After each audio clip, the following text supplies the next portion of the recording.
If you can keep your head when all about you are losing theirs and blaming it on you, if you can trust yourself when all men doubt you, but make allowance for their doubting too, if you can wait without being tired of waiting, or be lied about, don't deal in lies, or be hated, but don't give way to hating, nor look too good, nor talk too wise.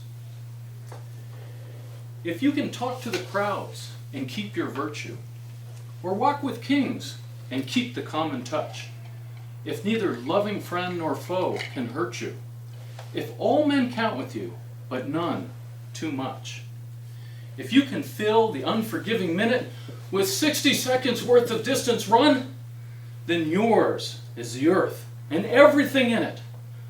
And what's more, you'll be a man, my son. These are two of the 4 stanzas of the poem If by Rudyard Kipling.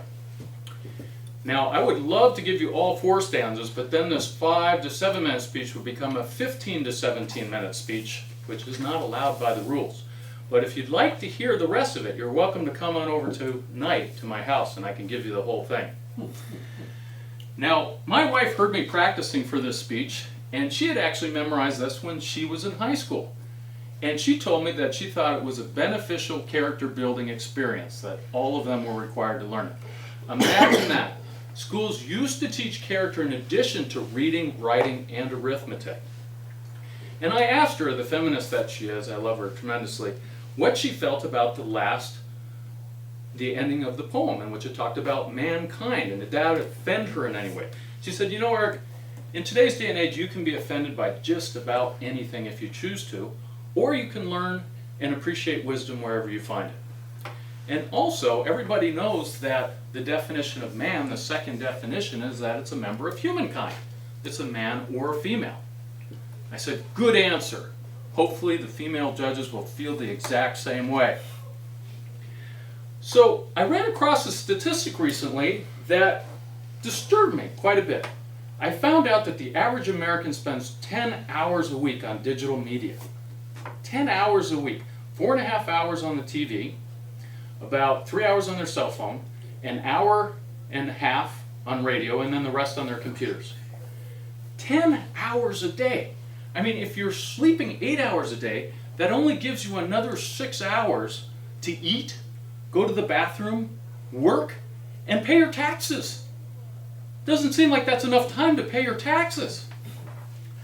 But even worse than the constant stream of digital media is what you see on that digital media. There are plenty of people who have talked over the years about the constant stream of sex and violence and drug usage and the vilification of religious principles that they're constantly exposed to, that they're being bombarded with. It's everywhere. It's everywhere.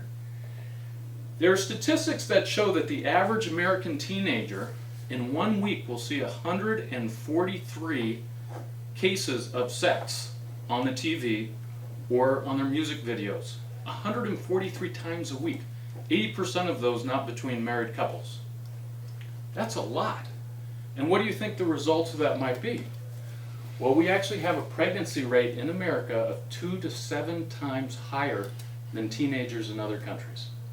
2 to 7 times higher.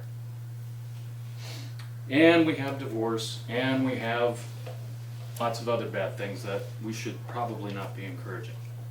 What about drugs? I've talked before about the fact that we lose 70,000 people a year to opioid poisoning in this country. We lost 69,000 over 15 years in the Vietnam War. We're losing 70,000 a year through drugs. Sex, drugs, violence.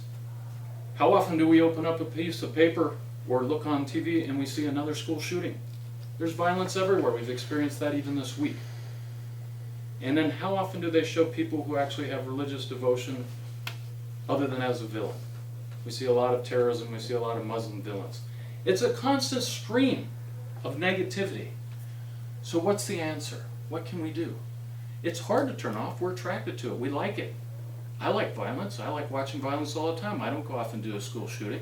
I like seeing the depiction of other people doing certain types of stuff, and I don't immediately go out and do it. But it's an addiction. We see 10 hours a day of it, and it's swamping our normal values. So what do? What can we do? Here's a solution. Turn it off. Turn it off. Reclaim our family values. Go out and have a party. Go see a friend. Talk to your loved ones. Play a game like charades. We all grew up with all of those games that are sitting in our closet that we haven't used. I recently talked to my son. I said, let's go on a bike ride together. He looked at me like I was punishing him. I said, go get the bike ready, pump up the tire. And then he looked like I was trying to get him to design the next space shuttle. I said, no, you're just pumping up a tire. We're going to go and have some fun on the bike. We have to reconnect with our loved ones. We have to try and bring them back into the family, have family meals, do fun stuff together, play an instrument, read a book, do something that builds our minds, builds our relationships, builds our values.